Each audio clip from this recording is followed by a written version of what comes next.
remusangano we-CCC rakasangana rikazeya nyaya dzakatarisana neZimbabwe, matambudziko akatarisana nevanhu vemuZimbabwe ari kukonzerwa nebato reZANU-PF navamunangagwa.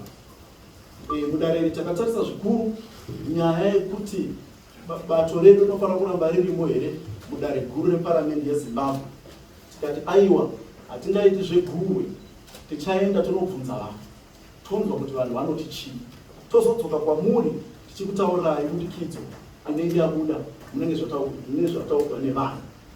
Chechipiri ndechekuti tabuda nechirongwa atingati nechirongwa political program ichaanvheriwa nepati ichaita kuti tiise pressure kuhurumende yeZANU-PF, tiise pressure kuna Munangagwa neZANU-PF kuti vazive kuti vanofanira kuti vachida vasingadi vauye kuzoita nhaurirano nebato rinotungamirwa navachamisa reCCC rinova ndiro rakanga rakakunda musarudzo dzakazobiwa. Saka program iyoyo ichatanga mazuva mashoma anotevera yekufamba, tichange tichikutsanangura kuti zvinofamba sei. Zvimwe zvacho tizotauri hedu pamanewspaper nepamedia, asi tinofanira kuzivikanwa nenyika yeZimbabwe ndechekuti nguva yekuti tiise pressure yekuti zvinhu zvedu zvifambe zvakanaka munyika munomu yasvika.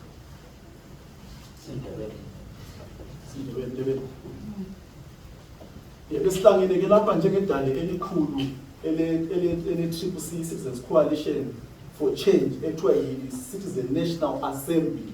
Sihluza-ke udaba oluhlangana lelizwe lethu, ikakhulu indaba yokuthi kulama-recalls ayenziwayo angekho emthethweni, kukhitshwa ama-members ayekhethwe ngabantu kuhle kuparliament, kufakwa laba abafunwa ngumnangagwa. Kuma-by-elections akhona abantu bethu besaliswa ukuthi bancintise okungekho emthethweni. So sizayihluza le ndaba siyifake kuzulu, siphume nempumela yokuthi kambe senze njani, siphume eParliament kube sibe silokhu sikhona.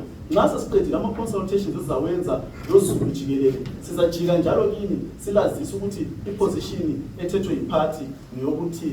Okwesibili ngokuthi sithe thina asingeke simelele iParliament kuphela ukulwisa indaba le nama-courts izwini igqwetha likhuluma lapha. Siza khipha njalo uhlelo olukhulu esingathi ngesilungu program of action eyokuyangena ebantwini, sikhuthaza abantu ukuthi sekumele sizimele, sekumele sigoqe, sigwinye, siqine ngoba sibo lo muntu ongelandaba lathi. Sifuna ukuthi amalungelo ethu okuvota aphenduliswe.